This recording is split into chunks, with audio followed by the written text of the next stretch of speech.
Hey everyone, this is Rob. And Michelle. And welcome to Bunebape, your weekly podcast on everything you need to know about old school RuneScape.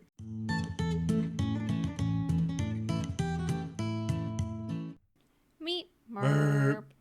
All right, so this week up on the docket, of course, as always, we're going to be kicking off with what we have been up to this week. And I think we both have some decent updates. Yeah, him more than me, weirdly. Yeah, I actually have a bounty. He's done so much.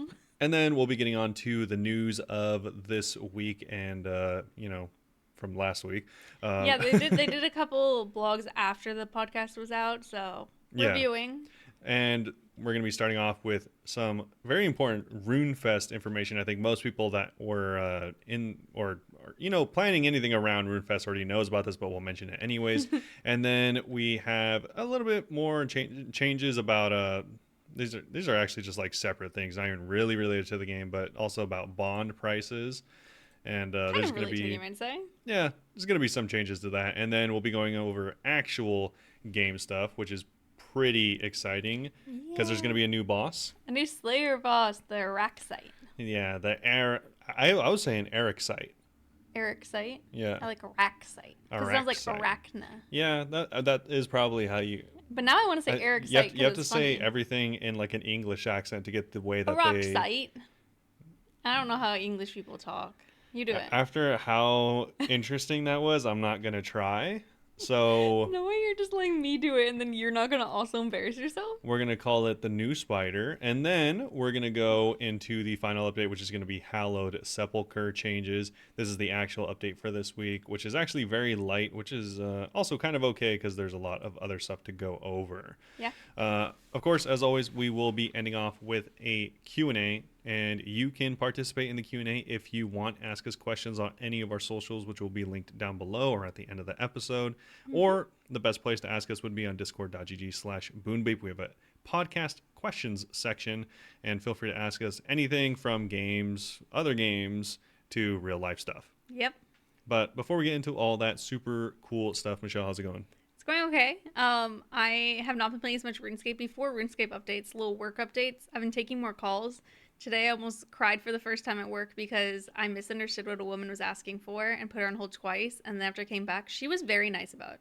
But she was like basically saying that I wasn't being an active listener. And I felt so bad that I wanted to cry. Yeah. So first time getting misty-eyed at work, kind of a big deal. Yeah. I mean, I guess it's good that she was nice, but also it is something you could work on. Oh, yeah. And I mean, it's literally my job is listening and empathizing. So that was unfortunate. But yeah, I'm glad. She just was like, oh, when I was your age, I was the same way. Like, younger people are just like always so fast and stuff. And I was like, okay, sorry.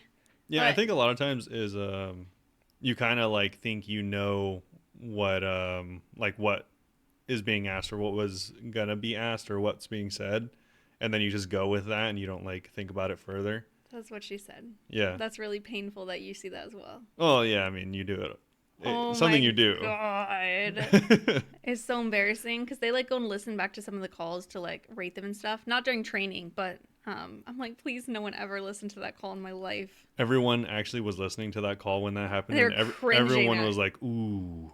I don't know. I misheard her. I was so convinced that she was asking to get tested, she wanted to know where to buy test. I don't know why she would call me for that. Well, there you go. CVS? Someone might call to ask what the price of the Burger King burger is. People will call healthcare for anything. You apparently. Never know. But yeah, other than that, work's been going well. And then Robert actually came and visited me on my lunch today, so that was really cool. And I've been like feeling less anxious, which I'm excited about because I've only been eating PB&Js every day because it's weird, comforting food. I'm anxious. And I had French fries today that Robert brought me. So this sounds weird, but it's like a very proud accomplishment of me that I was able to eat something else. Huge. So kind of cool. RuneScape related, also some kind of cool updates. I got a couple of things, you guys. Wow. In my name. Wow. We'll start with a non-my name first. We got an Avernic split last night, so that was 18 mil each. Can't complain because I have not been making much money. And then the other day, I think it was on Friday because I do longer streams. I did 2 challenge mode raids and I got Dragon Claws. which I've Nice. already gotten before, but still that was 30 mil each. Yeah, that's So actually a good item. that was actually a pretty good item. I wish it was an ancestral. Ancestrals are so much right now, but that's okay. And then I finally got my first ancestral kit. Oh, cool. Yeah, Yeah. yeah. I And don't. then I you think put it you're on. my hat. Yeah, Well, because I'm going from up down. I think you should have put on your chest, but No, because then it would be like a or pattern. your Like weird. pants. Yeah, maybe pants. Yeah, But I I was wanted to thinking do it up pants. down. Mostly because I think it looks pretty cool whenever people have bandos top, ancestral bottoms, which people actually bring whenever they solo chambers. I don't know if that's what you wear, but I know I don't people. solo. I know some people wear hybrid setups. Oh, I didn't know that was a thing, to be honest. Yeah. But I'm so excited. It took me 111 kc. It's like 1 out of 80. I didn't go like the most drive, but dry enough to be like, okay, like where's my ancestral kit? Like where is this? Well, now you have it, so Now no I more crying. have it. I'm really excited about it. And yeah, that's all my drops in games. Still no scariest pet. I haven't been doing as much AFKing because busy. Yikes! No pet. I've been applying to tons of remote jobs. I actually had a remote job interview. I don't know how it went. We'll see. I'll keep you guys updated. Yep. But anyway, how are That's you? it? You have like 30 minutes of updates, so I need to speed through mine Wow. because you did everything I'll go through it. I'll try to keep it separated so by that dates. no, just by like region of the game, kind of. He's been all over the map. Not really region, but like in what part of Like the in game. Like PVM I'll versus keep skilling I'll versus keep all the custom. diaries and stuff like that. So I guess we'll start off with diaries. I went through and I spent like a most of like one day going through diaries. So I was able to get easy and medium of almost every except for like two diaries, and then I also was able to do the hard Verox, which is actually cool because that gives me access to 60 staffs every day, which is actually really nice for Ironman because that's like one of the main ways I make money passively. So I didn't know that. yeah, and also Perilous Moons, for anyone that doesn't know, just gives a ton of water orbs, so you can easily, just a lot of free crafting XP. Yeah. So So you just make the water staffs then high kit, correct? yeah, so I end up making like a little over 100K a day just doing that, which is pretty good. And then yeah, so I also got the whole reason I started doing that is because I went and actually finally finished a few quests so that I was able to, and I spent those. Oh, it was like the Legends quest, I think it was. They award you 120,000 XP, and I used a bunch of it Oh my gosh. on prayer. So that get me to 70 prayer allowed me to do the Mauritania Hards. Cool. Okay. Yeah. So I finished a few more quests, including actually today I finished Recipe for Disaster. You were talking about Barrow's gloves, and I was like, when did he even do Recipe for Disaster? He had Yeah. today off for Juneteenth. Happy Juneteenth, by the way. I Yeah. did not, so I don't know what he's been doing today. Yeah, so I did. I only had two left. I don't know why I put it off for so long. I only had a Wawogi and ceramic Wawogi? vase. So I did both of those. Ceramic vase. Yeah, that's Yeah, his name. the ceramic vase. Ceramic vase. Yeah. Took me so long to get that. So I did those, and then it was kind of funny. I was all like typing in the GIM chat. I'm like, I feel like people aren't supposed to do this at my level, and then as I was fighting the Cullinmancer, I got 1700 total level. So You did wait. Yeah, it was kind of funny, and I'm over 100 combat now, and so it was really easy. I just got it because I Need the gloves. yeah, I need the gloves. I don't know why I put it off for so long. I But, feel like the amount of progress you made in the past 2 weeks is crazy. Like 2 weeks ago might have been a little hard, but you've been doing Yeah. a lot. Yeah, it's because I don't know. I just figured there was some stuff that I needed to catch up on, so I just did a bunch of quests. Like I think I did like 6 or 7 quests in one day, and then yeah, I did all of the diaries that I could. I even went and like did some extra so that like whenever I get close to the hard diaries, I can do them. And yeah, so I finished a bunch of that, and now I'm like kind of working on combat achievements. Yeah. So I'm like, I think Road to Grandmaster. I'm halfway to medium, so it's like not a big deal. Every Grandmaster had to start somewhere. Yeah, Zelkelm coming soon. it's funny though because I have hundreds of Barrows Casey on my other accounts, and I've generally enjoyed it, but on this account, this will be the first time I ever get the combat achievement unlocks, and I didn't know this. or I think I knew this, but I like really didn't think about it. But if you have the medium or higher combat achievement unlocked, you get the Gommel's Hilt level 2 plus, which makes it so that Barrow's like the special drain effect actually just doesn't happen. Yeah. Crazy. Kind of huge. Crazy strong. Because I mean, it just makes it so you don't have to use as many like potions and stuff like that. Like honestly, you pretty much wouldn't like never use potions. You would use food sometimes. So this makes it so you don't have to use any food. And maybe you used to have to use a dose of a prayer in the tunnels or something like that, like depending on who you got in the tunnels. But now you really don't have to. I bring a bunch of prayer because I just use a shadow and stay there and don't tele out. Yeah, that's weird, but okay. Well, you do tele out, right? You tele to the beginning. I tell at the beginning, yeah, Yeah. but don't tele home or 'Cause I was anything. like, Because there's I know no- some people go and heal themselves. I was like, there's no way you walk out. Can you imagine? I feel like I would though if anyone Yeah. would. No, I have like whenever I'm doing bosses and stuff like that, I just have a bunch of rings of dueling, and I'll just yeah. go to Ferox, Nice. and I'll do that. It's funny, most people.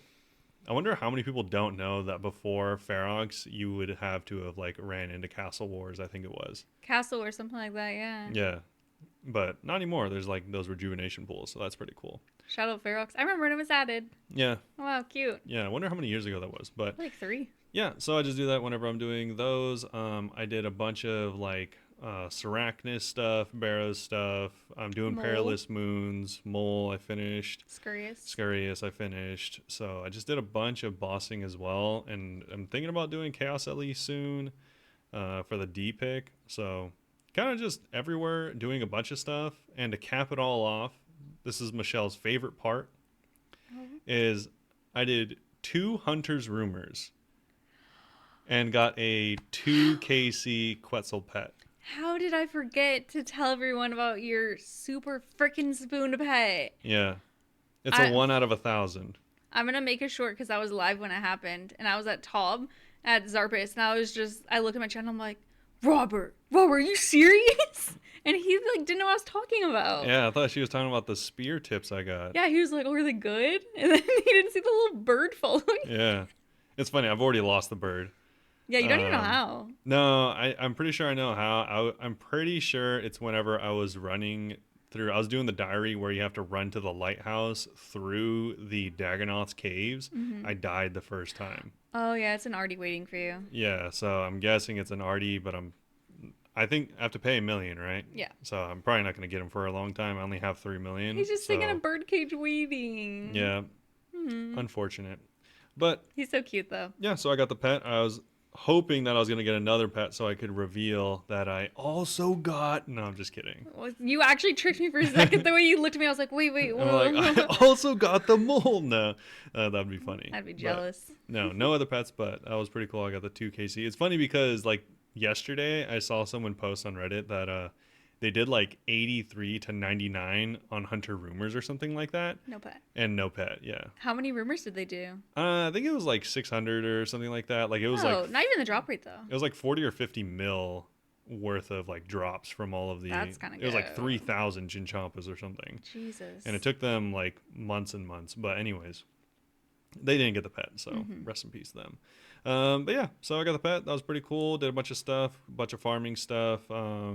Yeah, just working on typical Iron Man stuff. Yeah, being spooned. Yeah, it was funny because I was telling Michelle like, I think a couple weeks ago I was complaining about Perilous Moons, You were. but I went there today with like the new gear I have. Like I have the granite body and the Verox plate skirt, 2 of the tankiest items in the game, and so Varrock plates. Oh, Varrock, from Barrows. Varrock, yeah, from Barrows. So like that, along with like now I have a Glory as well as Barrows gloves, and I got Rune boots. So like all of that combined, it was like, and the fact that I'm 10 entire combat levels higher, so it was like pretty much a joke going through it now. Yeah, you weren't hating it like you did last time. Yeah, but that's the thing is like I hate that they put like 90 combat. Like I think it's probably accurate for a well-equipped player at 90. Like a mate, not an iron, really. Yeah, like if I had everything I had now, it probably would have been a bit easier. But even then, I'm still not sure because I didn't have the Z-Axe at that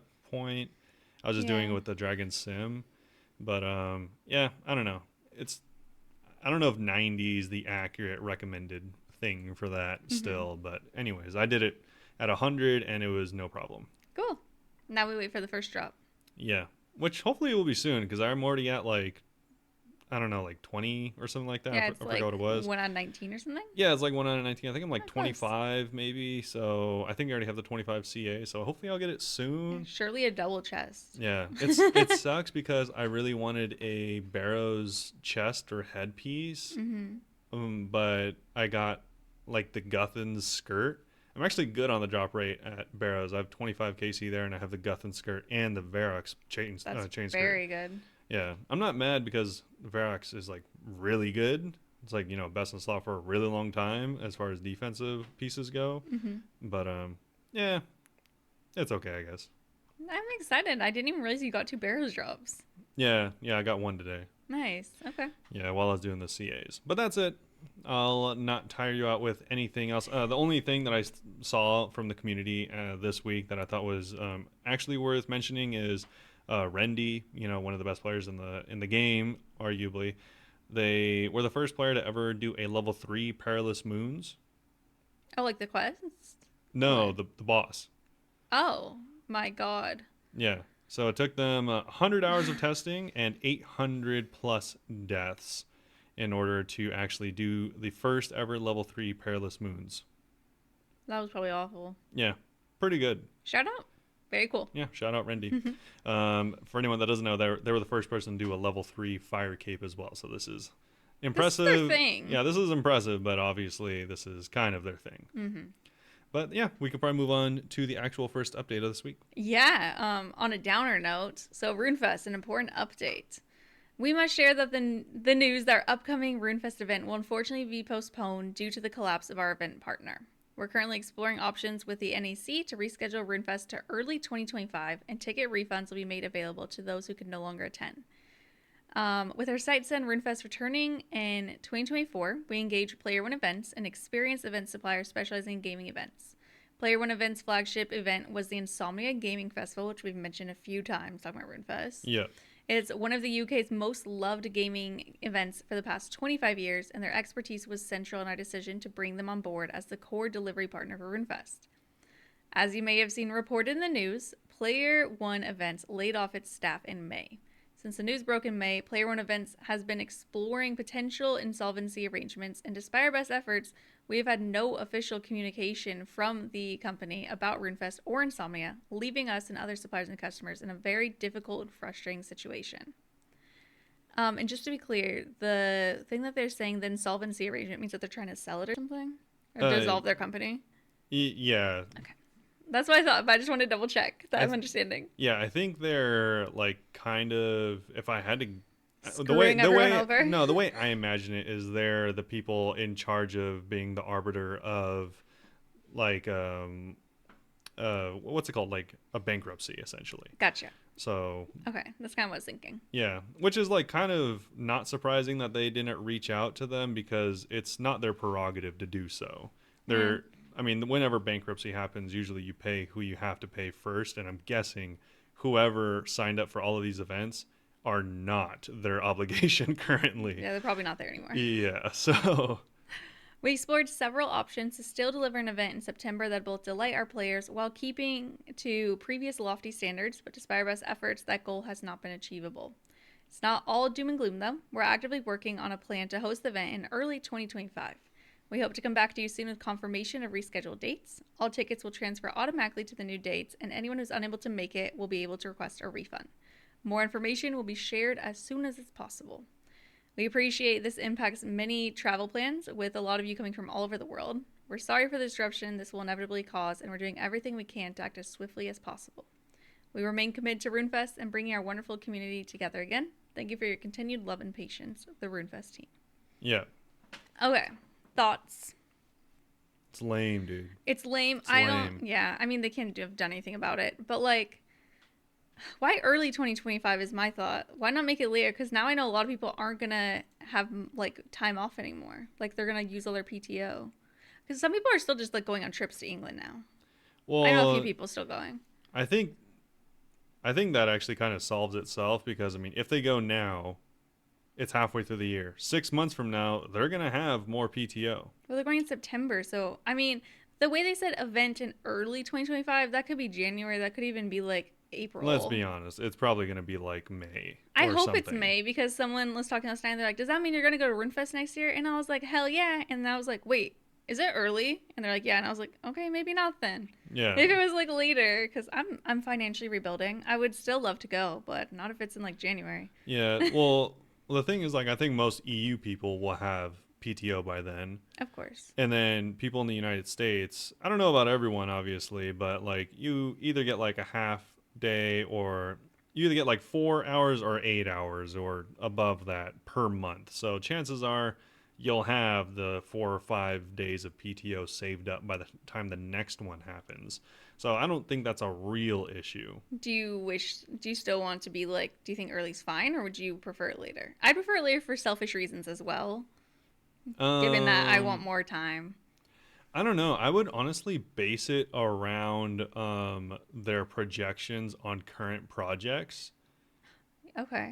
Because like if things that are going on there are things that are really far away or just aren't exciting, then it kind of loses interest for me. Like for Like you want to instance, go and hear big yeah, announcements? for instance, They could do it for the summer summit next year. um, yeah, That would be exactly. cool. Like World of Warcraft, for example, has had BlizzCon, one of the biggest like gaming conventions for a long time. I think they've since gotten rid of it and now it's virtual only. Hmm. Um, but like with that being said, like for a long time, even now, even though it's virtual, like you go there and you're like, I expect to see the next expansion or something. Like Oh. you know that there's things to expect. Like you're like, oh, it's this year. I know what happened last year. There better be some Diablo stuff or I'm gonna be upset. So it's like, I don't know. You have stuff to look forward to, which makes you like more interested. You're willing to pay more money. Like if they don't have leagues or summer summit or I like think a ton of summer stuff summit lined would up, be perfect. Also, because I want to be during summer. yeah, like they should have like some real stuff that would make you want to go to an actual event. Yeah. And also that also reminds me like so not only does Blizzard do this, but like for example, Path of Exile, they have a Hmm. really successful convention. It's called ExileCon, and it's Oh, down in Australia because that's where their headquarters are. yeah. So it's an event where you have to long travel to, but people actually go and they sell tickets for the virtual event, so you can actually check it out, and you get exclusive stuff or whatever if you buy the tickets. I don't know why Jagex didn't opt for that. They should have. Well, honestly, this could be like a blessing in disguise that they have more time now. I mean, Because it hopefully. did feel. Well, they gave us like, it was like 9 months heads up. I think over a year of planning, they'll come up with something even better. And hopefully, dude, I really hope it's not in Birmingham still. I, Yeah. Well, I mean, there's nothing going on there, so why would they do that now? yeah, but what No if more it's just like insomnia. cheaper, you know? No, that's Like, gross. I hope it's somewhere cooler because I still want to go if I could afford it. And neither of us really wants to go to Birmingham if we can Well, avoid no, it. no one wants to go to No one Birmingham. wants. Sorry if you live there. I don't know. Haven't heard the best things. The thing is, like, I don't feel bad for RuneScape. I don't feel bad for Jagex. I feel Um, I feel bad for the Runefest team in that they can't have done anything about this. So they, that probably feels bad, but I don't. Yeah, I don't know. I am a very strong believer of, I don't think it's the best saying, but I do think it's relatively accurate. Where it's like if you prepare to fail, you fail to prepare. And vice versa, all that stuff. okay. Where it's like a lot of companies do this not connected to other companies because then it's like they can dictate Oh, how it operates. like you kind of think they were relying on insomnia as a crutch too much potentially. Well, no, they were. Like, if Yeah. they were doing this by themselves and this was just a RuneScape event, it literally would not have affected Jagex in literally any way. I think that's such a confidence issue. Like I literally think that I know Fem was saying that it's a good not anymore, I guess, obviously, but it would have been a good opportunity to be advertised along with them. But it did seem like an insecure thing. Like they were afraid they wouldn't sell tickets, so they did it Yeah. with something else. And I'm like, there's a lot of interest. That's why I And was, also put a survey out and ask for interest. yeah, like, one, they should have done a survey. They never I did a hope that they survey. do now. And the thing is, like, that's why I'm saying, like, they could have done a smaller event like they had, 2,000 people, which is a laughable amount of people. And Yeah, it's then, not 2018 no more. There's a lot of us. yeah, so let's say it's 2 or 3,000 people still. But if they supplement that with selling virtual tickets, I'm not saying I would even buy one, but I know that this is a tactic. Like, it's literally a They could just do successful virtual tactic that's tickets used. and say they're gonna send us a pen, and I would maybe buy it to be like, oh, cool, I want a pen and to go hang out. Yeah, like anything, like I don't know, literally anything, and then you can use that supplement in order to like actually pay for the place all for your by yourself, because then it's a RuneScape event, not a oh this is an Insomnia event and RuneScape's in the back. Yeah, Like that's so weird. I do look forward to the fact that I think whatever they'll work on now, I think that it'll be better than what it was going to be. Because now they could really make it their own rather Yeah. than having to rely on Insomnia. Yeah, it's I mean unfortunate for the only people that really took an L here were the people that bought non-refundable things. If you did, I hope you have a wonderful vacation there still, or you could get a refund. Yeah, or hopefully I'm not even just, like being snarky. Like I genuinely hope it's worth it because that really sucks. yeah, I would try and call, and oftentimes you can get the flight rescheduled. Yeah, so maybe try that. We don't do we like won't ever schedule anything non-refundable, but we do the ones that are you can't cancel but you could change, which is fine. Well, I think a lot of times even the non-refundable ones you can reschedule, and I think they might just upcharge you, but it's better than just losing your money, losing even more money and staying there for no reason. Call airlines and find out. But yeah, unfortunate. I think it is good that this failed because I always thought it was weird. It's kind of like whenever there's like a food shop or in like the back of I don't know. I've seen weird things where like there's like a car shop and in the back there's like Chinese food and it's good Chinese food. And I'm like, this is weird. But you're hiding yourself in you the should corner. just have your own shop.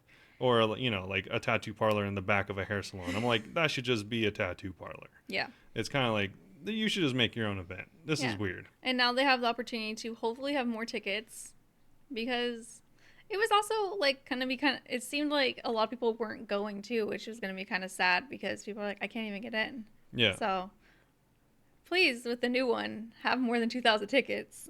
Well, now maybe this will help them fund it going into the future. They can afford it.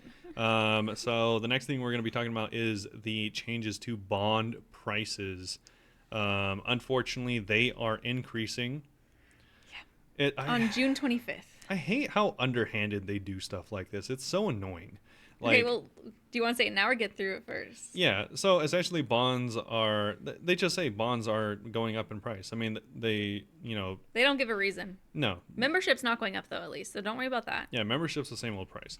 So if you're still buying it for, $60 a year, $5 a month, that's still the same price. 60 or 70, whatever price it is, I don't even know. I thought it was interesting that they don't say the current prices, they just show the new prices. That's what I hate about it. I'm all like, okay, because I don't know how much they cost. We all know that it's not going down, which means it's going up. Just tell us the old price. They don't tell the old price. And you know what I thought was shady?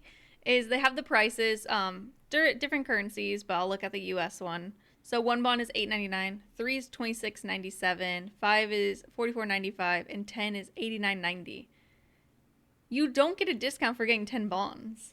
They're just telling you how much it costs. That's just the same price 10 times. Yeah, I think it's always been like that. But isn't that weird that they advertise like that? Just say how much one bond is instead of like they make it look like it'd be a bundle deal, but it's the same price. Yeah, it doesn't really make any sense. I mean, I get it.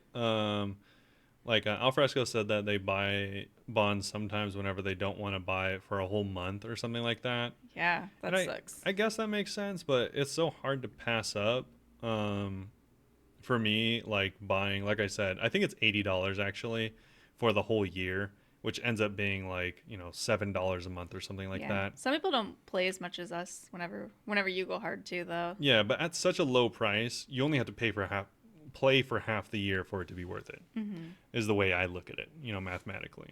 I can't even find the price of the bonds. You have to like log in. Yeah, they erase it. I think it was like a little over $1 less per bond previously, so it used to be around the same price as if you paid for a membership month to month, but now it's for 2 weeks though. No, I'm saying like if like it was like around Oh, $7. So if you bought two gotcha, of them, gotcha. it was around 14 for the month, which is pretty close to the membership price, anyways. Yeah. But now it's higher. So if you wanted to buy membership for a month with bonds, it would be More expensive than a membership. $18, which is more expensive than a membership. So it I seems need to look like something up while you say your thoughts. they're really making it so they're actually like disincentivizing buying bonds, kind of. That's the vibe. Maybe they do want more people to just buy membership. And their justification is like this is mainly used for membership and additional features such as bypassing name change cooldowns, which is, as far as I understand, really the only other thing it's used for. I So, didn't even know that was a thing. oh, you didn't know that? Mm-mm. Yeah, you get once, I think one a month or one every 2 weeks if you just are a member, and then you can buy bonds if you want to just refresh it. So if you want to change your name multiple times, like what people would do is they would like scam someone, and then whenever they scam someone, they double name change so that they can't be tracked. Oh, like that time someone tried to ask me for, like, asked to wear my gear, and they changed their name to look like dating, but they weren't dating, and then they Yeah. changed it back. Yeah, Or no, exactly. they changed it to look like B, rather. Yeah. Yeah, so you can double name change, and then it's a lot harder to find out who that person was. Sneaky. Okay. But yeah, so it seems like that's really the only people that are going to be mainly affected by this. I don't think. I know people who buy bonds because they just need golden game. Well, yeah. I The mean, legal version of real world trading. yeah. I guess the only people that I really think are going to be affected by this are the people that have too much money or not enough money. Yeah. Where it's like they only can or want to play 2 weeks at a time, or the people that just want to buy money. Yes. It So is it's kind of still weird. lame though. Oh, it's lame. Yeah, for sure. I did want to say Tina like tweeted to them in reply, and I think she made good points. So she first quoted a RuneScape blog post from March of 2022 saying RuneScape said, "We're also working on an upgrade support center experience, including exploring a live chat service for select support queries to improve the accessibility of our player support." And then she said, "These prices are more expensive than WoW subscriptions, and they have an option to open a ticket to speak to a real person within minutes for any issue. Please consider making this a priority, as I believe you're losing a lot of legitimate players with the lack of support." Yeah. I'm like, why? How? I just don't understand how we're charging more than other games that have like service like that. Okay, but the thing, while I do think it's, funny It and is weird. it is a little facetious, I think, to point that out Okay. and not point out all the other things World of Warcraft charges you for. I don't play I've WoW. spent infinite. I know people that have spent thousands of dollars on RuneScape or on World of Warcraft on not membership. Are you and Tina fighting? No, it's mostly because, like, for instance, name changing. Mm-hmm. You can do that in this game for $7 or whatever. In World of Warcraft, it's $25, That's so crazy. or I think it might be 15. Either way, but they have other services as well. If you want to change realms, like if you want to change servers permanently in World of Warcraft, it's $25 per character, and you can have 12 characters per realm. Ew. Sounds like some RuneScape stuff though that doesn't work for every character. Yeah. So it's like, and it's even more. It's like if you want to move your guild over, if like you're on a dead server and you want to move to a different server, it's like over $100 to move your guild. You talking about this is making me weirdly want to play that game from one of my sponsorships where we had little like guilds. Oh yeah. Call of the Dragon. Yeah, Call of the That game Dragons. was actually really fun. But yeah, so it's like I understand where you're coming from. Like this shouldn't be a thing, but also to compare it directly to WoW, where they make a ton of money on other things that are not even remotely related to membership, is kind of like a little facetious, I think, because Okay. they We definitely just compared charge that way aspect more only. for other things. Yeah. WoW's also lame. Yeah, no, it is definitely lame. Like if you can, for instance, there's you can change your race, you can change your sex of your character, you can change realms, you can move your guild. All of those things cost way more than $15 to $25. That's so weird they have to pay for that. Yeah, exactly. That's So really dumb. that's why I was all like, to not bring that up in that argument is also kind of a little Yeah. weird. I don't know if she plays WoW or she just looked at the membership prices, but membership comparison, it's weird.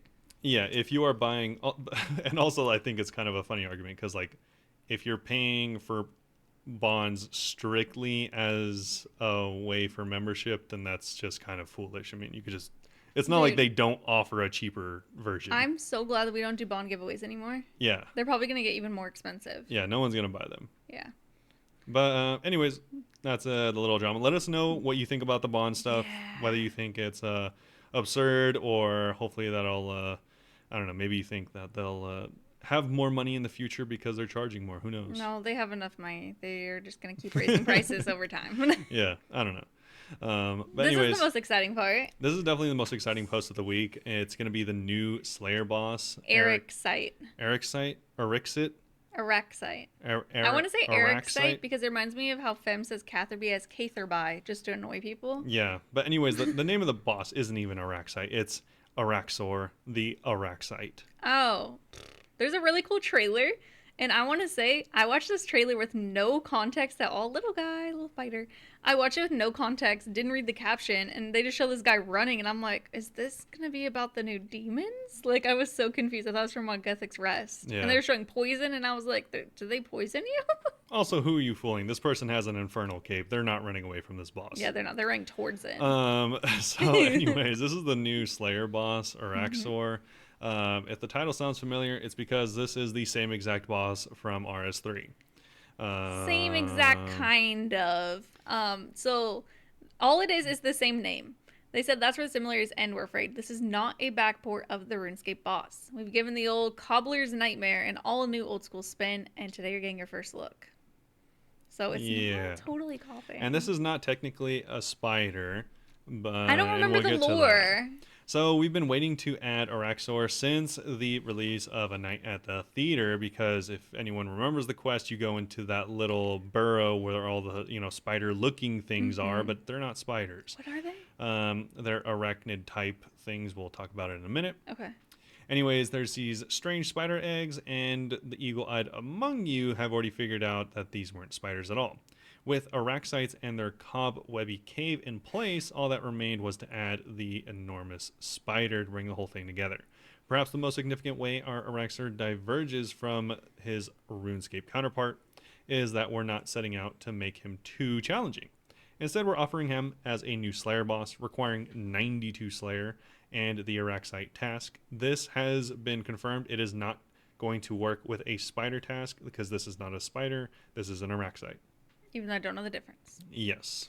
They have some images here showing it, and it looks really pretty. And something I really like is when it's seemingly whenever you kill it, it curls up into a little ball like spiders do in real life, and I feel like that's kind of cool. Yeah, and also let me clarify that there's also lower level versions of this guy in case you don't want a boss similar to Kraken and Hellhounds and stuff like that. Slayer bosses can be tricky. As we learned with our last offering, the Alchemical Hydra, they need to be interesting enough to feel engaging without being so tricky that they become a boring grind. Of course, they also need to reward you for all the time you spent leveling Slayer so far. I also, side note, didn't know that Hydra was the last Slayer boss. So it's been a long time. It's really new. Yeah. As is customary, we're not divulging every mechanic Araxxor has up his many sleeves, but we'll give you a little taste of the battle to come. So right up front, we want to assure you that Araxxor is not as tough as the Awakened DT2 bosses or Fortis Coliseum, just in case for some reason someone thought it would be. Yeah, that's kind of reassuring. Yeah. Instead, you'll control the difficulty of the boss yourself. Choose to deal proactively with Araxxor's minions before they hatch, and you'll have an easier but slower time. Set them loose, and you'll kill Araxxor faster, but only if you survive their onslaught. The choice is up to you. The fight features all the mechanics you expect to see from a big old spider, smaller spiders, venomous acid, ferocious fangs, and more legs than you can count. It's a melee-focused encounter. Unfortunately, we haven't yet released any oversized boots, so you have to settle for your next best spider splatter. That was awful to say. To say any more would reveal too much, but we're confident we're delivering a fight that's both easy to grind and satisfying to master. But we can tell you about the rewards. Yeah, most of this update is really just going to be talking about the future rewards. I'm pretty high about the rewards. Number one, these are going to be untradeable, and this is starting off with the Araxxor Slayer Helm. Yeah, describe the helm for us. Yeah, it looks a lot like kind of similar to, once you see the art of the Araxxor, similar to the spider's body, and it has two sets of eyes, as any proper spider does. Yeah, besides that, it's just like you get the head from the boss and then you apply it to the helmet, similar to all the other Slayer helms. Yeah, just like everything else. Next is the pet. So this is it's just a little spider, and he's so cute. This not so scary spider looks equal parts angry and drop dead adorable, and we can't wait to give him a cuddle. Maybe. I think it's cute, but Robert pointed out that it should look like those little jumping spiders. Yeah, I think it should It could look look a little cuter, it should cuddlier. look less sharp. It looks very sharp. I will say that. Like its legs are like Yeah. very angular. Yeah.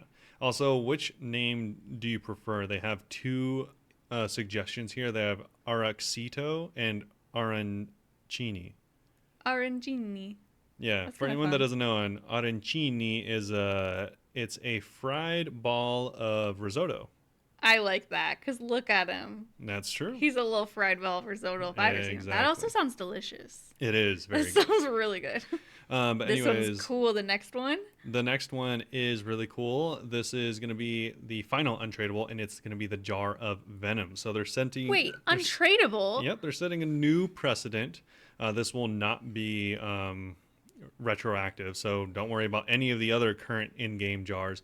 But going forward, I think they're probably starting a new trend where they're going to make jars untradeable. As they intended to be, they just messed it up. Yeah, so the jar of venom is going to be the newest jar, and it's going to be a flex cosmetic the way jars were meant to be. And so it doesn't have a price. There is no tradability to this. It's Yay. going to be strictly something cool you have in your house for when all of your non-friends come over to use your altar. Dude, knowing that it's untradeable makes me want the jar so much more. Because usually jars, I'm like, whatever. Yeah, exactly. And now I'm like, I want this so people know I got it. Yeah. Cool. So this is all for prestige, similar to the pet. And they're curious to see what you think about this proposal. So give them any feedback if you hate this idea or like it, I guess. I do think it's funny that they're adding a Slayer helm because just the other day I was talking with Wraith about how he doesn't think there should be more Slayer helms. And like 2 days later, this came out. Yeah. Kind of funny. Next is some consumable rewards. So everything in this section is tradable. So they should add a consistent profit to your spider slaying adventures. First up is the Araxxor Venom Gland. This is consumable and will deal 4 venom damage while curing and providing 20 seconds of immunity to venom. It may be gross, but it's a nice trick to have in your back pocket when you're trying to extend a trip to Araxxor without banking to grab more anti-venom plus potions. Incidentally, the gland can also be used to brew the new extended anti-venom plus potion at a level that is to be announced in Herbivore. Yeah, they said they're still discussing It says level XX. Regular anti-venom plus potions provide 3 minutes of immunity to venom per dose. As you might expect, the extended extends this effect to 6 minutes per dose, literally doubling it. Means you'll be able to store a whopping 24 minutes of venom immunity in a single inventory slot, making the perfect addition to your Araxxor loadout. And, Silver? Is that venom? I mean, venom does everything, so. Oh, okay. Or at least I'm pretty sure, right? I'm doubting. I get them confused. Well, because the only reason I say that is because I know if you use anti-poison, it downgrades venom to poison. Oh. And then you use anti-poison again, and it gets rid of it fully. So if I had to, without looking it up, I'm not going to look it up right Yeah, now. no. If I had to guess, anti-venom gets rid of poison and venom. Okay. I know there's also antidote, and it gets weird. Yeah, it does. Anyway, we'll also throw in some teleport scrolls so that you can get yourself back to Araxxor quickly after banking. These will be a fairly common drop, so get comfortable with the fight, and extending your trip should result in obtaining more scrolls than you need. Which we love. Like at Cerberus, weirdly, it doesn't drop that much tellies. Yeah. Or maybe I'm just unlucky. Well, I got the pet at 100. I can't complain. I am kind of hoping that the venom gland is either a frequent drop or that they increase the immunity from venom. It didn't say how common it would be, huh? It doesn't say. I'm assuming semi-common. Yeah, just because 20 seconds is really low. It's not even, I mean, they even said it here. It's not even remotely close to like a third of the potion. Mm-hmm. So it's like. Yeah, alone it doesn't seem great, but in the pot it seems huge. Yeah. But you have to already have a pot. That's what I'm saying. The pot alone, if you use it in the potion alone, it's worth 3 minutes. Yeah. So it's like. But you have to have the potions to begin with. Yeah. I feel like it should give you 20 seconds or 30 seconds to a minute. Like it should be. I think it should be higher. Well, because I mean, like, what is that? I'm assuming it's gonna be common. That's what I'm saying. If It's if 20. it's not, is 20 seconds even long enough to get a kill at pretty much any boss? True. No. So it's like, is this really helping, or is it kind of just like, oh, that sucks that I got this thing? Mm-hmm. Unless, I mean, you need it for potions, or if it sells, which I mean it will. But Definitely will. the thing is, no one's going to use it, I guess. Yeah, everyone's just gonna use it for the pot. Yeah, they're just going to sell it, which I mean, I guess is fine. Just as an Iron Man, I wish I could use it. Yeah. We'll see. Maybe it'll be very common. Yeah. But besides that, I'm glad there's teleport scrolls. That's gonna be nice. Yeah, I was worried because they were talking about being like in the haunted woods in Mauritania, and I was like, that's gonna be pain. Yeah.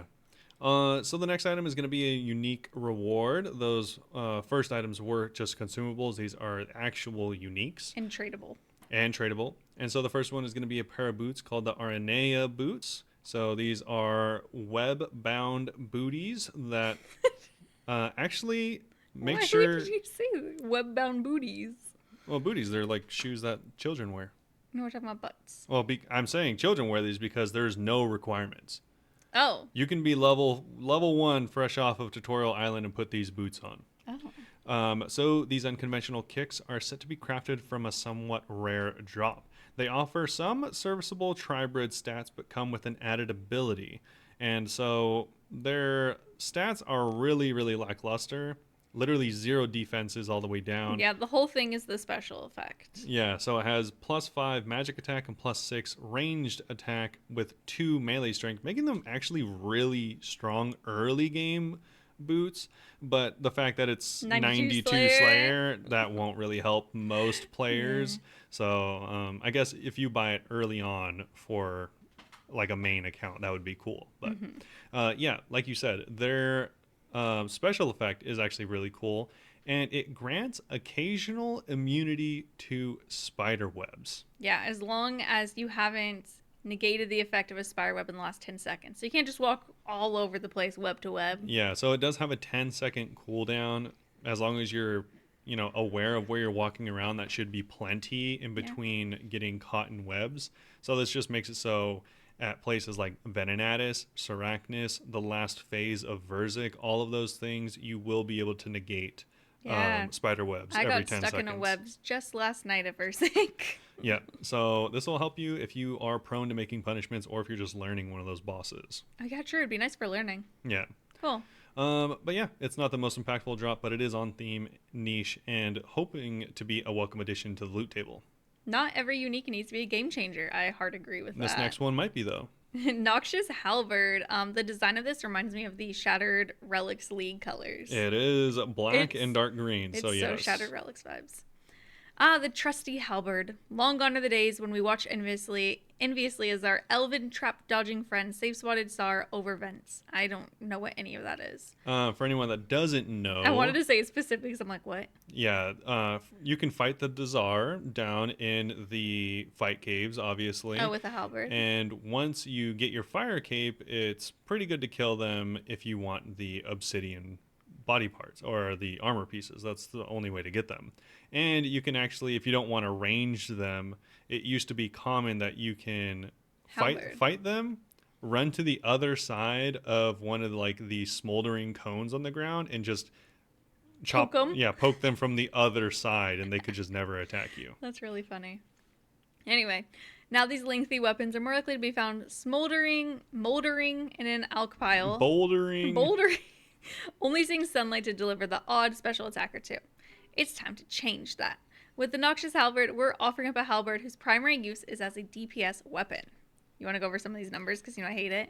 Sure. So it's not going to be anything other than a slash weapon with 132 slash. Has some stab, but it's not really notable. It has 142 melee strength, being very, very high. A slower attack rate of 5, unfortunately, with a range of 2, just like every other halberd. Cool. The special attack they'll go more into it, yeah, right? I was like, they're gonna go over it. So for context, the Noxious Halberd has similar DPS to the Blade of Salador. Kind of crazy coming from this then. Yeah. I think I missed that line earlier. It's a 5-tick attack speed, which means it scales worse with gear than the 4-tick blade, so it won't be best in slot contender. On top of its raw stats, you'll have a 33.3% chance per swing to inflict venom on your target, assuming it's not immune, of course, which increases to a 50% chance when used in conjunction with a serpentine helm. All this means the Noxious Halberd packs a pretty punch, but it also sports a special attack. We still intend for it to be DPS focused rather than a spec weapon, but the special will round out the Halberd's utility and hopefully add an extra use case or two. So for 60% special attack energy, you can cure any poison or venom you're afflicted with and increase your next attack's accuracy and damage by that percentage. For example, if you're about to be hit for 20 venom damage, you can use the special to cure yourself and boost your next attack's accuracy and damage by 20%. So how valuable is the Halberd's extra attack range? Since this is a unique feature of the weapon, it's harder to compare than a simple strength or slash bonus.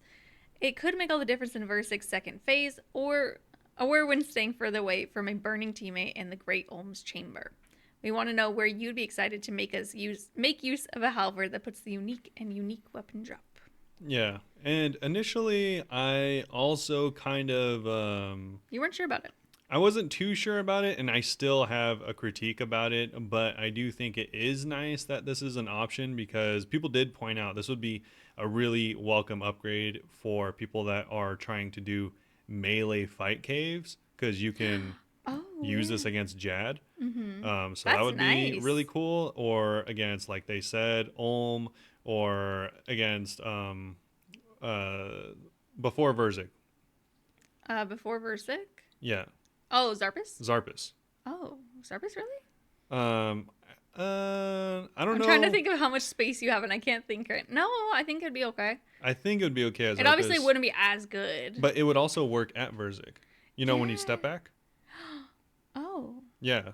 So you actually wouldn't need to step back. You could just... So I don't ever have to learn how to tank. No, Well, I you still would- want to use a scythe. Yeah, and also you would have to still walk left and right, but you wouldn't have to step into range of the melee. Wow. So it does have some interesting uses. Cool. I guess my primary concern is the special attack kind of Yes. sucks.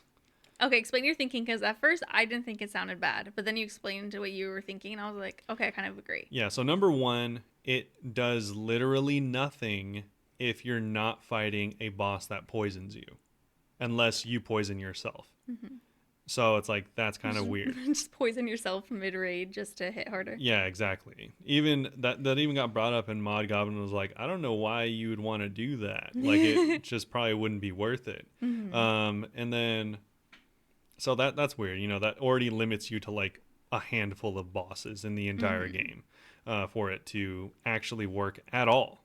And on top of that, it's not a high percent of damage. Most bosses don't venom you, and if they do, chances are you're using anti-venom. Before So you're not, it gets to 20 venom damage. Yeah, you're not getting hit by it or letting it stack up that high. So it's like, do you let it stack up that high for what, 20% damage? Yeah. It's not enough. It's kind of weird. So I think it should have like maybe a base value for bosses that aren't gonna poison you. And then, or maybe like it gives you like a strength bonus when you use it, or something, kind of like a D axe, you know, a dragon battle axe or whatever, something like that. Obviously not as good because you don't want it to just completely remove it, but something that makes it useful when not, because it's just weird. Like a spec weapon where the spec isn't good 90% of the time, unless you're at like these 3 bosses or something. I mean, well, they do say it's not a spec weapon. They don't want it to be a spec weapon. Yeah, still. The spec's kind of lame, but I do understand that they don't, like, they want you to bring another weapon to spec with and then switch to this. I guess. I mean, if that's their intention, Would you rather just no spec weapon? I would just Or no prefer a spec that isn't literally unusable. You can heal yourself. Yeah, I don't know any other specs that are unusable. I'm sure there's some. I'm sure I'm maybe. sure there's maybe. some. I don't think it's unusable, but there are definitely specs that are no, just like lame. literally, if you were at Verzik, could you use this? Oh yeah. Could you use this at all? It is literally. I think Versic might poison you, like the puddles, but other stuff. Yeah, I was like, I mean, yeah. No, yeah, I forgot that you needed to have the venom. Yeah, it hitting removes you. the venom and uses that as your Okay, damage yeah. bonus. Interesting. I wonder if there are other lists like Literally that. unusable at certain bosses. Vampires, the flail, you can't use them against some. Oh yeah, okay. There you Do you go. know how many times I clicked that special thinking it just kept reloading and I was like, all right, time to use Like, it all right. a lot. Yeah. So it's not very good, the fact that you can't use it. And on top of that, my actual main concern, if they are able to fix that, is that the percentage is too low. Okay. Like, if you're taking the sacrifice to get hit by a 20 venom and then just using that for 20%, that's not enough. What, I mean, that's like 6 damage. That's called risk and reward. No, I was telling Michelle, I don't know what the number should be, but it should be like 2 or 3 times higher than that. Like, it should Dang. be like 300% poison damage or something. Okay, that's a little too much. I mean, okay, when you're getting poisoned at Zora, it's hitting you for like 8. Yeah, Zora messes you up. Triple that is only 18, and this is a spec that takes 60% of your bar. You're not 8 using times it 3 twice. is 24, you silly little goosey. Oh, 24. I was thinking of 6. Oh, okay. I was like, that's not Yeah. right. But either way, it's a 60%. It's because I was thinking of the 60% spec. Oh, yeah, yeah. So it's like, it's not like you're using this twice unless it's a death rush. So you're using it once, and it only gives you an extra 8 damage. Like, come on, man. This is supposed to be a good weapon. I think don't that's know. valid. I don't know. We have more. Next This is actually good. the Amulet of Rancer. Oh, it's Rancor. Rancor. I thought it was like Rancid. No, I'm pretty sure, like, Rancor is like a thing. Google it. Google Rancor, yeah. How pronounced? Rancor. This is from Star Wars. Oh, I was like, what is he? Yeah. Bitter, rankling resentment or ill will, hatred, malice. I thought it was supposed to be like rancid. Yeah. Rancor. Let me see how they say to pronounce it. I'm not even able to hear. Rancor. Rancor. They put a G. This is weird. Yeah. Okay, well, the Amulet of Rancor. There you go. Rancor. It is the new best in slot melee weapon. Nope, melee necklace weapon. Directly directly supersedes the torture. Yeah, yay! And this will be a rare drop from Araxxor. Compared to other amulet slot offerings, Torture wasn't that far ahead of Fury, so there's plenty of room to upgrade. So compared to the Torture, the Amulet of Rancor offers +5 to slash, stab, and crush accuracy, and a further +2 strength bonus, which may increase max hits in some setups. Yeah, this is a very strong necklace. I'm surprised that they increased it so much. Yeah. Because I'm like, aren't you guys kind of playing yourself in the future? This is a very strong amulet. Yeah. The only requirement to equip this nifty necklace is 90 hit points, which is a stretch beyond the requirements for Zenyte jewelry. While many of you will still be able to buy and trade these, we know Irons are interested to know how they'll make one. So the Zenyte amulet, from which the torture can be made, requires 98 crafting, which I didn't even realize that's absurd. Yeah. Which doesn't leave a lot of room for a requirement increase. Instead, the crafting requirement for the Amulet of Rancor will be in the 80s, since we expect it's easier to work with nice squishy spire parts than a precious gemstone. Yeah, it's also funny because to make a Fury, which is, even worse than a Zenyte, it's 90. They did that thing where they set the expectations very high early, not thinking about the future. I mean, that just makes it so I'm going to get You're going to get this before the others. I'm going to get my crafting to 87, and I'll probably never, ever level it until, I really need to. Yeah, you want a suffering really bad. Yeah. This one I'm very excited about. And I think it looks cool. It, again, has, the tealish colors with it, and I think it looks nice. Yeah. Robert wanted to look a little more spidery. I thought it should have looked a little bit more like the spider. It only has one color. Maybe on the blue they could have added, what looked like webs on it or something. I just thought it could have looked more like a spider. It could have just looked like a fossilized, little spider. Dude. Yeah, so, it has the blue, and then it has, little things, poking out of it. They could have done, 8 of them to look like little legs almost. Yeah, it could have been cool. Didn't need to be a direct spider, but it could have looked more arachnid. I agree with that. That's fair. I mean, it looks okay, I guess. I like the colors mostly. Yeah. And they did It's not going to match Blood Torva. No, not at all. It's not going to match anything. But they do keep doing that, just changing color schemes for no reason. Yeah. It's kind of funny. Anyways, that's the end of it. So they do have a little bit of a survey what you think about the new boss and stuff like that. I mean, your total level, Slayer level, stuff like that. So typical update. Very exciting update. Pretty cool. Yeah, pretty cool. I like it. Yeah, I'm so excited for it. And next is kind of cool, but less cool things. Yeah, it's nice. Yeah, it's nice. Hallowed Sepulchre instances and more. All right, so we are back. It is the next day. Hello. Actually, I don't even know where we left off, but we do have some updates, so that's Well, fine. Robert has updates. I have no updates. Oh, that's embarrassing. I haven't even logged in. Yeah, well, I took the day off, so I have some more stuff to talk about than I did just a minute ago. Yeah, so I actually ended up being able to finish my medium combat achievements. Woo! Yeah, pretty cool. That unlocks the Gommel's Hilt 2 that I was just talking about earlier in the episode, which makes Barrows quite a bit. Well, it's already really easy, but it just makes Even it so. easier. Like sometimes you used to be able to, or used to have to use like a piece of food or a dose of prayer, and with the hilt you don't have to use either. So I'm just only using the like Ring of Dueling to teleport, and that's pretty much it. Huge. So nice. It saves me some supplies, which is cool. All I had to do was spend a ton of supplies at bosses. Yeah, he went to Chaos Alley and got 25 KC and randomly didn't get a dragon pickaxe, but got like 3 other dragon items. Yeah, I actually ended up getting. I got PK twice, so I didn't keep most of everything I got there. But I did get a D plate skirt, which is the first on in the GIM group at all. So that's pretty cool.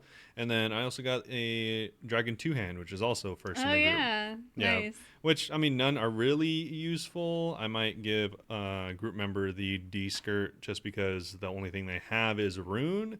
But Alfresco's getting upgrades. yeah, so that's it. But I mean, I just give them Guthans and then they won't use that ever again. So it's, I mean, it'll be used for potentially a clue step. I don't know. Yeah, actually, that's a really good reason to keep everything Yeah. for later reference. So Also, the group mate Alfresco has gone over 100 KC at Bears without a drop, which is unusual. it's very bad. It's Yeah. real bad. But beyond that, I also did I did a KC at KBD, which did? took forever. It took an entire inventory because I had to do it with a stab weapon, which just took forever. And also, I didn't bring any anti poison, so he was just messing me up. It took a full Oh. inventory, but I got him. I also did everything that I can do except for the ultra fast speed time at Perilous Moons, Cool. which is pretty cool. And then I even did some Lizardman Shaman, which is nice because the outfit actually is an upgrade over some of the pieces I had. So Which outfit is that?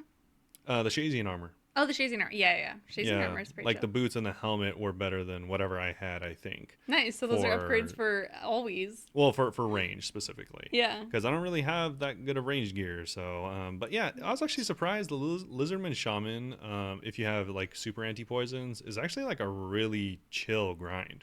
Yeah. I You didn't. ready for 5,000 KC? I didn't use 3,000. Ooh, 3,000 did get changed. Yeah. Also, I've seen a lot of people get it much quicker than 3,000. But some will get a lot later.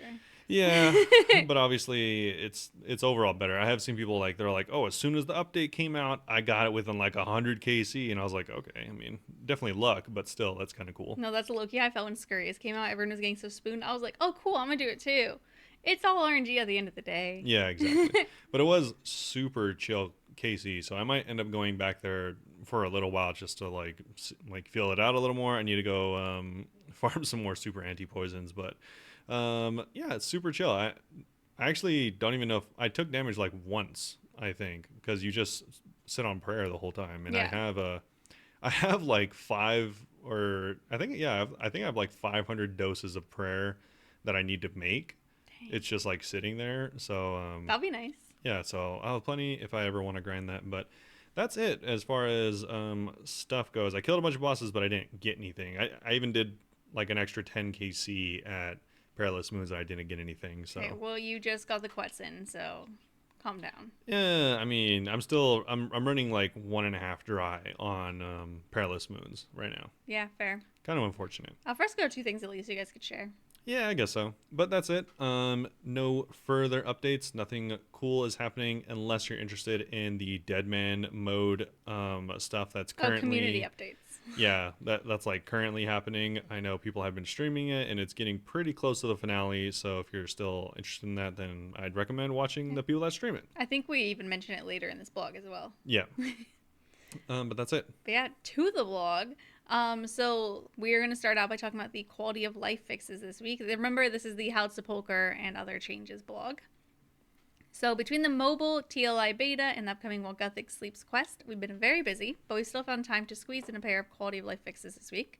Firstly, those of you hoping to see a bit of peace and quiet when sneaking through Hallowed Sepulchre will be happy to hear that you can now unlock the option to create private instances. I just started losing my voice there. Yeah. To do so, you simply pay 200 hallowed marks to the friendly, mysterious stranger at the door, who will then allow you to toggle instances on and off as often as you like.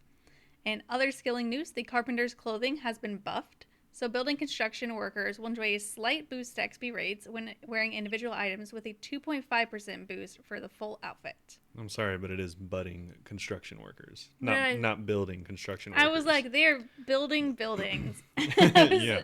Interesting that I saw that. It's funny.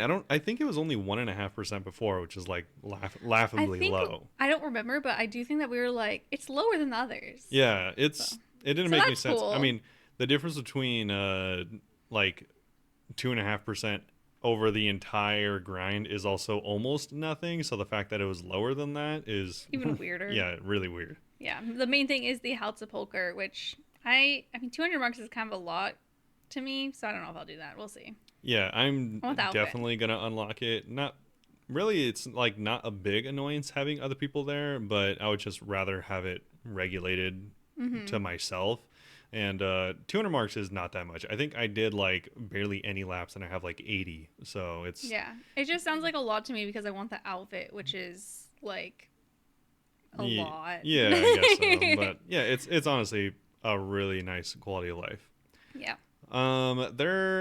They also go over the new Slayer boss that we don't we need just to go over that spent again. a million years expounding upon, but they do say they hope to launch the Araxxor boss. I actually missed this on my first read through. So the first poll, they want to hopefully come out July 1st. Mm-hmm. So hopefully it'll be fully out in July next month. That would be so nice. Yeah, so that'd be nice. I mean, I won't be able to do it for a long time, but it'll be nice. I'll be able to do it. Yeah, luckily my GIM teammate has a really high Slayer, not 92, but much higher than me. Imagine they could get it up and get you guys best in slot necklaces. Yeah, I mean, that'd be nuts. We would still have to get the anti-venom stuff, which is probably even more annoying somehow. Oh yeah, I was thinking necklaces. But yep, like I said, they also do mention Deadman All-Stars. The finale is going to be happening on June 22nd, so it's right around the corner. Make sure to check it out if you're interested in like RuneScape stuff or PvP. I can't be asked. They're going to be streaming it on the Old School RuneScape Twitch channel too. Yep. So go ahead and watch that. We're Both just of gonna, our laughs. Yeah, we're gonna just glide over this real quick because I'm gonna let you. You're good at gliding. There's some RuneScape Kingdoms TTRPG free quick start guide stuff. At this point, you either own this and you know how to play it, or you're just not interested. Probably. Well, remember, free RPG Day is gonna be coming up soon, I guess.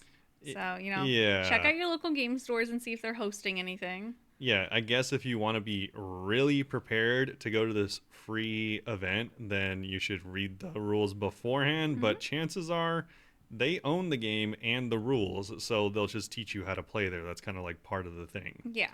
But if you're like a person that gets anxiety ahead of time and want to see, there is a quick guide that you could go and read. Yeah, so I guess you can check it out. But that's kind of it for this week. There wasn't really big updates. Really, it was 99% the Hallowed Sepulchre stuff. Are we not going to read the other changes? I was about to get to the biggest update so far, and they have nerfed the fishing trawler. I didn't even know this was a thing. So previously, the fishing trawler divided the number of fish caught between the remaining players at the end of the encounter. So if multiple players left in the middle, remaining players received boosted loot and XP.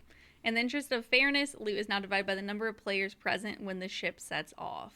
This means you might see a small dip in loot or XP from the minigame going forward. Laughable. Some people were making jokes. They're all like, "Oh, you can." It was like the Shaq meme where it's all like boosting 100 players for guaranteed drops at chambers, sleep, and then it's like getting 5 extra manta rays. It's like woke on game. Like, yo, dude, what a crazy. That's so silly. What a crazy thing to do. How funny. Yeah. So a slight nerf at fishing trawler. Rest in peace, whoever is doing that for fun or for loot, I guess. No one does it for fun. Let's be for real. Yeah. So if you're doing it for fun, it doesn't matter, I guess. In Bounty Hunter, though, there was a bit of a change as far as restricting the range of combat levels that you could potentially target. So now it requires the target to be within 5, 10, or 15 of your own level. This option has been changed, so it now controls only the maximum level of your potential targets. You can therefore control whether your targets are up to 5, 10, or 15 levels higher than you. I think before it would also do lower than you. Yeah, it's like either way, I'm pretty sure. Yeah, but now it's only higher than you. The ones that are lower than you is set at a fixed number. It'll always be 15 below your own, so you can't change the below. They also fixed a bug that falsely claimed players had obtained a clue scroll every single time that they open a reward casket with a master clue in their possession. And that's really annoying. They also changed the description of Dark Lure. And finally, players can now dismantle ancient scepters powered by quartz to reclaim the component parts. I did not know that you could not take those apart. That's kind of weird. Well, I'm glad you can now, but... Yeah, I mean, I never even tried it. I only just got my first quartz recently, so I haven't attached it yet, and I'm glad I had it before, because that would have sucked. But that's it. And then we have Zerker loadouts for all the arena enjoyers. Yeah, slower week. Thankfully, we had a lot to talk about, really. But it's like yes and no. You know, I mean, obviously, pretty exciting the Slayer stuff. Oh yeah, duh! I forgot about the Slayer. But okay, I forgot what we talked about yesterday. The update was really sleepy. Yes. I mean, but we do have some Q&A. That's not EP. Yeah, it's funny. I probably will go try out Sepulchre a little bit, like just talking about it. I was like, because I got into it and it was fun, but I was doing it just to get to 74 for I think for certain agility things like shortcuts. But I need to get my agility to like 86, so I kind of want to go back and like actually have fun doing it. Yeah, I want you to get the emo squirrel too, because you already have the squirrel pet. Yeah, that'd be cute. So it's like now I can go back and actually like do it and have fun, and I have the appropriate construction level to like get more loot, because the only thing I'm missing out on is the vampire dust loot, which is fine. Do you think you'll ever grind that? No, I don't really know. Maybe I don't really even know where to get vampire dust. Just killing Firewatch Sentinels and picking it up. Oh, then yeah, probably. Yeah, I was like, I mean, it's not that hard. No, it's not that hard at all. I'll probably do it eventually. Maybe even this weekend. Maybe tomorrow. Actually, I might like. Are you calling in tomorrow? No, I might. I might AFK Firewatch Sentinels on my like downtime at work or something. Oh yeah, you should. Because you get unlimited time there as long as you have prayer. Yeah, and the altar's right there. Yeah. And the bank's right there. Yeah, so it should be like 5 to 10 minutes of AFK time, which is a really good amount to be AFKing. In one go. Cool. But yeah, questions like you said. Yes, questions. First one is from Wraith over on Discord. You've been hired to make an OSRS coffee table book. What would you put in it? Wraith said, I'd love to fill a book with artwork and HD renderings of all the RuneScape bosses listed on the high scores. I'd include any lore related to the boss and organize a book to try to show PvM encounters have evolved over the years. If not that, probably just landscape shots from the HD client. Cool. For me, I mean, yeah, I love the HD client. I love taking screenshots whenever I get levels, so I'd include a lot of that, but I'd want like fun statistics from the game too. Yeah. Like random stuff to be like, how many people have done this? What percent of people have done that? Because I think stuff like that's really fun to see. Yeah. That's what I want. I was thinking kind of like well, I think the layout would be like more like cookbook style, where it's like picture and then like explanation kind of. Okay. And I was thinking it would be like highlights throughout RuneScape's history. Oh. So it'll be like it'll be like highlights of like feats that players did. Like First Inferno, that kind of stuff. More interesting stuff, because I don't really care about the First Inferno. Like it might be listed in there somewhere, but it'll be like Rendy 3 HP Fire Cape. Like the crazy snowflake goals. Yeah, it'll show like a screenshot of like, you know, an action shot of their character fighting Jad as a 3 HP character or something, and then it'll show like it'll like say on the right like why this is cool, what they did, like how it worked out.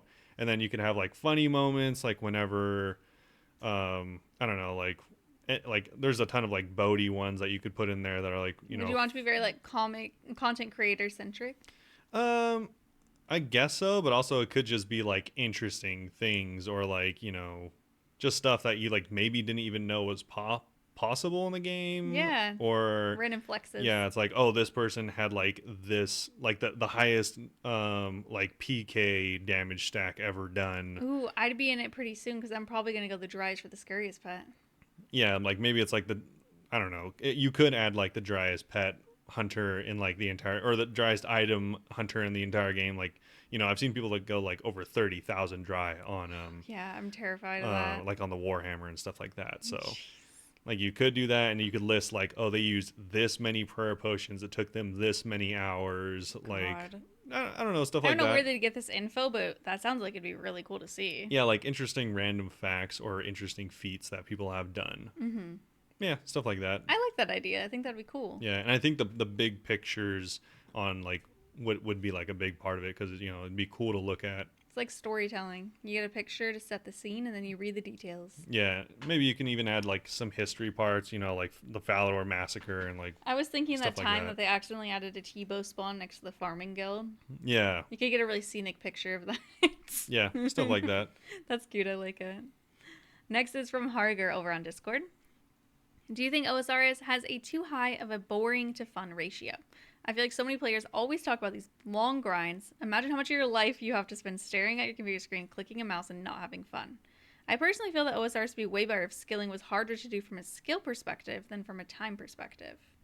I think that part is actually kind of interesting to think about. Like, skilling actually being hard. It's kind of like how Sepulchre is. Like, Sepulchre's hard, so you get more XP. In general, though, I don't think it's too big of a boring to fun ratio. Because even stuff that, like, is boring isn't really that boring to me. Because, like, I'll watch shows while I do it and stuff. So I'm always entertained. Yeah. In general, I have a lot of fun playing. Yeah. What about you? Yeah, I generally think that this is kind of, it kind of depends. Mm-hmm. So it's like, I think as far as like the first part of the question, like, do you think OSRS has too high of a boring to fun ratio? Mm-hmm. No, because it's one. Fun is subjective as well. I really think it's like what you make it Mm-hmm. is like, and it's like you said, it's really up to the person. Like if they like PKing, you don't really have to play for that long to get into PKing. Also, if you're like Eileen and you have really a lot of fun skilling, yeah, like this is the most fun. so it's like you could spend 5 hours at, or 5 days at Sand Crabs and then have a PKing account. So yeah. I mean, depending on what you want to do, obviously. So it's like that could be fun for you, or like the journey itself could be fun. Like you're That's like kind of how I am. you're like, oh man, I have 72 farming, I need 74. I'm gonna try this new thing, and then you're like, oh, this is fun, and that exploration was fun for you. So That's it's kind of like, how I feel after, like while I'm doing it, maybe it doesn't feel fun, but afterwards I'm like, that was kind of cool. yeah, It reminds me of hiking, like the act of hiking. I'm like, oh man, I'm so tired, but at the end I'm like, this was worth it.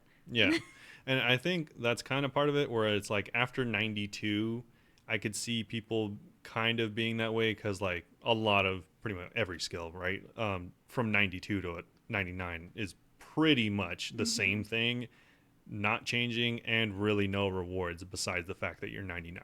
True. I should say I'm saying all my thoughts from a not maxed perspective. Neither of us have ever maxed before. Yeah, but that being said, I think a lot of people, I would probably argue that the majority of normal players think that the grinds are part of what makes the game fun.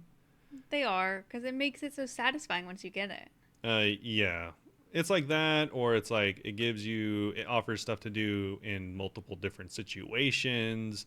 Like for instance, World of Warcraft, I kind of thought had like a similar problem to this, because like when you're in downtime in World of Warcraft, there's really not much to do. Yeah. You could be like, doing skilling profession things in World of Warcraft when you're not doing like raiding, or you could do like dungeons, but that takes a lot of time. Whereas in like RuneScape, you could just be like getting on with something as soon as you want to. It's really nice. There's really not a ton to do in downtime besides like maybe doing collectible stuff or like money making in World of Warcraft, for example. So there's like kind of like, that's one of the strong suits of RuneScape, is like the boring grinds fill that like boring time that would just be boring anyways. I think it gets too boring when that's like your main goal. Yeah. Maxing sounds boring. Yeah. if you're all like I could see most, 99% of people, if they just went from 0 to 99 agility, would like want to never play the game again. Yeah. So it's like, I At guess least we're in a good time with Hallowed Sepulchre. yeah, if that is the means to the end, 99, then it's going to be boring for most people, I think.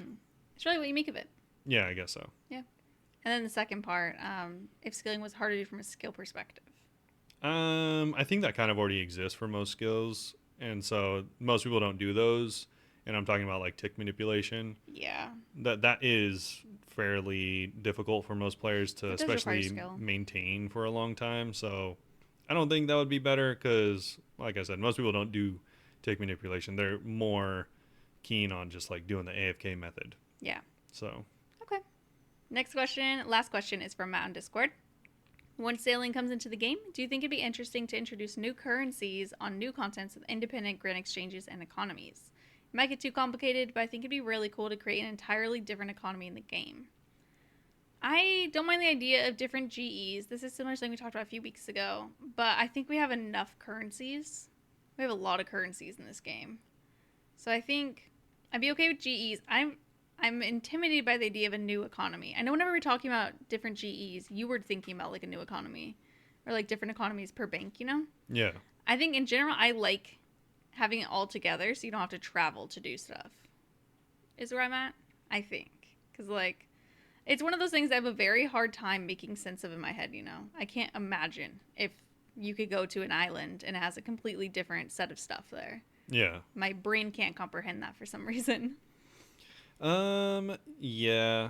Um, I don't know. Hmm. Also, I was just thinking about this, and I do think for the last question about skilling, Oh, yeah. um, I do think there is room for like a medium between like a skill being like more intensive and also providing more XP. I think they should do more stuff like Hallowed Sepulchre, which is challenging, but it's not tick manipulation, which is just Yeah, exactly. not fun. I do think it would be immensely difficult to implement that without just every skill having their own minigame, though. So Yeah, true. I don't know how they would do it, but yeah, something in between would be fine as well. Okay. As far as Matt's question, talking about sailing coming into the game and that it should maybe introduce new currencies on new continents.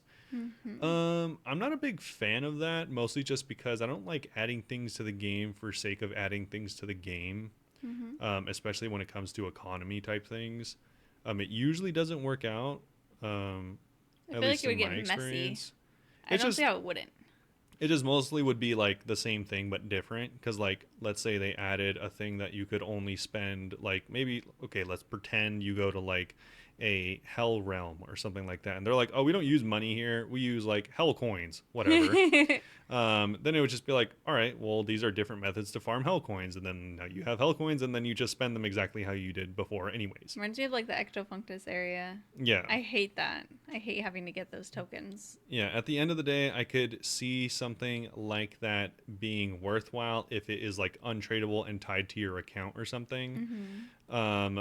But that would be like pretty much an entirely different system that would Yeah. like prevent botting specifically. And I just like stuff like this more, like the different stuff for mini games, you know, like use your fake permits to go and get rewards at Tempros. That's the yeah, only way they like other currencies that I could think of at least off the top of my head. yeah, yeah. So I'm not a super big fan of it. It can work sometimes if like there are items that are like worth getting on your account. Like let's pretend you could buy like I don't know, like new gloves or something like that. And they come from this like particular area, and you can only do things in this particular area that give you this currency for these gloves. Mm-hmm. And it's like, okay, I guess that kind of makes sense because it's like you have to have done this content in order to get the new item.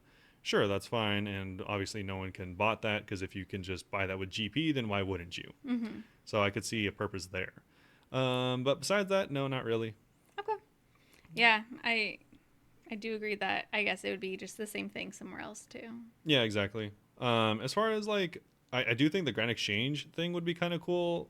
And like, yeah, we talked about this before. Yeah. I think it would be interesting to have it on, to be like region based would be kind of interesting. Like if, Like prices are region based. no, like let's say there is a Grand Exchange in Corinne and it services Corinne, Kebos, Varlamore, and whatever else is over there. Mm-hmm. And then there's one that does like I don't know, Mauritania and the desert or something, and then one just for Gilnor. Like Okay. if they were more like region based, that would be kind of cool. Yeah, like if they add a new continent for sailing. I think that would be kind of interesting to have it like region based like that. I like different Gs, but I still like having them all have the same stock. Oh, yeah. Is my thinking. Yeah. Yeah, we talked about this a lot the other week actually, in one of our other Q&As. Yeah, it's just so easy to get around that I don't really see the point of having multiple with the same stock. Well, I was So, just thinking different scenery because sometimes it could get tiring. yeah. Yeah, I guess so. But And you put it in places, like Priv, maybe there'll be less bot spamming because they don't do at the that quests. point, I think if you're adding it just for scenery, they might as well add an item to the game that allows you to use the GE from anywhere. I think that's different. Right. I mean, as long as it's not in like the wilderness or something, then Level 50, you're like, where's the GE? I need some more food. yeah, like as long as you can't sell or buy anything, I don't know, because like you'd have to put limits on it, right? Like you can't be anywhere near bosses and stuff like that, because then you would just have infinite people doing infinite No, boss I runs. don't like the idea of doing it anywhere. Well, I mean that's essentially just the same thing, right? Like you're like, oh, I really like the hill, like the Giant's Den in Corinne, and I just like staying there all the time. Then I'm it's just like, thinking to have more options. Okay. I get it. Just like I said, I don't like adding stuff to the game unless it adds stuff to the game. Okay, whatever. But yeah, that's it. Yeah, I think it would be cool if there were separate economies, and I think sailing would be a good way to add it. Okay. They won't, but it would be cool. Yeah, they I don't think they will. Yeah. But yeah, that's it. Thanks for asking your questions. Again, if anyone wants to ask their questions or want to input their own things, maybe they think I'm a big old dummy for saying these things, let us know. Yeah. Our socials are, what are they? Oh my What god, are I'm they? blanking, man. Bunebape. I'm tired. Yeah, Bunebape, I guess that's our name. So our Twitter and TikTok are Bunebapeosrs. Instagram, YouTube, and Twitch are all just Bunebape. I stream 40s a week at twitch.tv/Bunebape. Mostly on Friday nights. Those are my longer streams, so come and hang out if you want. The rest of the week, I am like an hour to 2 hours streaming. Yeah. But yeah, come stop by and hang out and ask some questions. Yeah. So that's about it. Thanks again for listening. Hopefully you all enjoyed it, and we'll see you all Very soon. Bye-bye. Bye.